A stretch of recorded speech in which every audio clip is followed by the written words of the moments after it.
Добър ден, драги гледачи, се навагаме на пресконференцията во Коста Сосинов. Ќе го запрашаме сега менеджерот на Реал Мадрид, Роберт Димитров. Веќе колку клубови сме, колега? Па поради тоа што... Снимай тук. Мисля му ти смени, че си скуба веќе много бъде, много лош менеджер.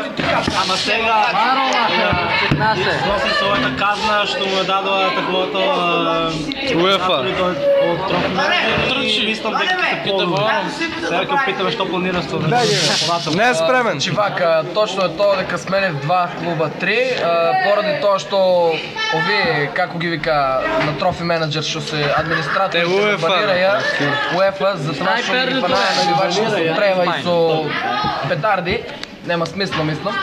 Ама сега со овај клуб е доста солидна ситуацијата, значи бореме се останаме во четврта лига. Оваа сезона одеме трета лига, тоа гарантирам ти одеме трета лига. Купиме некои засилување ово, оно. Страшно нешто, братче. Што ти беше толку? Да, колега. Ако има некој прашање, каде че јас си ја прашам. Да, колега, беше ми. Не, што те толку инспирираше да правиш такви далавери? Да правам далавери. Прво, јас не направив далавери, туку... Лажеш, педер! Кој бе педер? Некои менаджерки тука седе. Тие педерите само... Физиотерапевт. УЕФА. Педерите од УЕФА ме банираат за тотално никакви работи. Значи аз немах направено никаква далавера. За приятелска лига ме банира. Има ли смисъл, бе, ало? Чекай малко, Като почнах с неймирам, заплатих се, разбира се. Вчерашният направил в приятелската лига против менеджерът на ФК Кардив. Значи, моят тим беше дефинитивно по-добро от ФК Кардив. Имаме по-конкретни шанси, по-лови ситуации направя моите футболери.